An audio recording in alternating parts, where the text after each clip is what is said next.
Hello everyone and welcome back to our channel. তো আজকে আমার মা বানাতে চলেছে কাচ্চি বিরিয়ানি। এটাকে হায়দ্রাবাদি দম বিরিয়ানিও বলা যেতে পারে। তো প্রথমে এখানে একটা হাঁড়ি নিয়ে নিতে হবে, তার মধ্যে চিকেন দিয়ে দিতে হবে। এই চিকেনগুলো অ্যাকচুয়ালি কাঁচা চিকেন, এবং এই চিকেনগুলো আগের দিন দই আর নুন দিয়ে মাখিয়ে রাখা হয়েছিল। তো মাখিয়ে রাখার পর ওটাকে জল দিয়ে ভালো করে ধুয়ে ওটা এরকম করে দিয়ে দিতে হবে।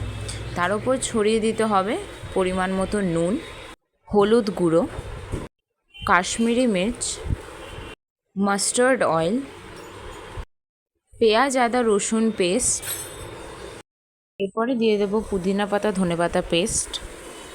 এবারে এই সব কিছু ভালো করে মেখে নিতে হবে, মেখে নিয়ে ভালো করে ম্যারিনেট করে নিতে হবে চিকেনটাকে।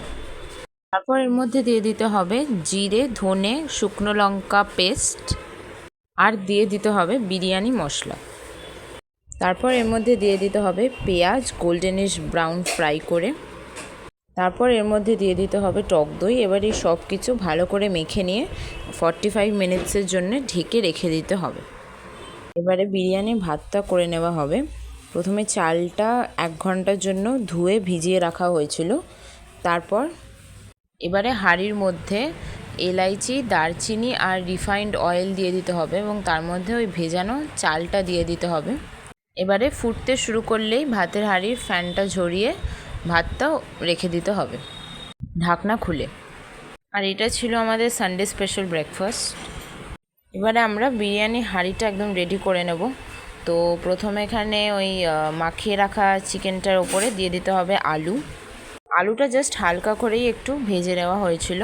তারপরে এর মধ্যে দিয়ে দিতে হবে ওই চালটা। তো এখানে চালটা কিন্তু পুরোপুরি সেদ্ধ নয়, একটু শক্ত শক্তই ইচ্ছা করে রাখা হয়েছে, কারণ এটা পুরো জিনিসটাই দমে হবে, তো চিকেনের সাথে চালটাও সেদ্ধ হয়ে যাবে। তার মধ্যে এখানে আবার সেই গোল্ডেন ফ্রাইড পেঁয়াজটা দিয়ে দিতে হবে।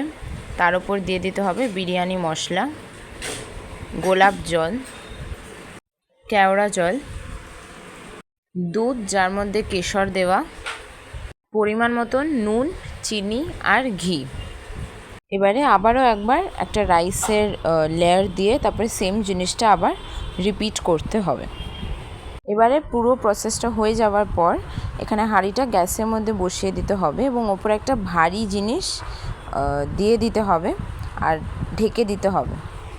তো প্রথমে এটা 7-8 মিনিটের জন্য গ্যাস বাড়িয়ে রেখে দিতে হবে। তারপরে 20-25 মিনিটের জন্য গ্যাস কমিয়ে রেখে দিতে হবে। তারপরে গ্যাসটা বন্ধ করে দেওয়ার পরও ওই 15 মিনিট মতন রেখে দিতে হবে। আর এইভাবেই কিন্তু তৈরি হয়ে যাবে আমাদের কাচ্চি বিরিয়ানি অথবা হায়দ্রাবাদি দম বিরিয়ানি। দেখুন এখানে চালটা কী সুন্দর সেদ্ধ হয়ে গেছে, আর আলুগুলো ভীষণ ভালো সেদ্ধ হয়েছে, আর চিকেনটাও খুব ভালো, মানে চিকেন তো কাঁচা চিকেন দেওয়া হয়েছিল, তাও দেখুন কী সুন্দর ওটা কুক হয়ে গেছে। তো ভিডিওটি আজকে এখানেই শেষ করছি। রেসিপিটা ভালো লেগে থাকলে অবশ্যই বাড়িতে ট্রাই করো আর আমাদের সবাইকে জানিও, আর লাইক কমেন্ট শেয়ার করতে ভুলো না। Bye bye.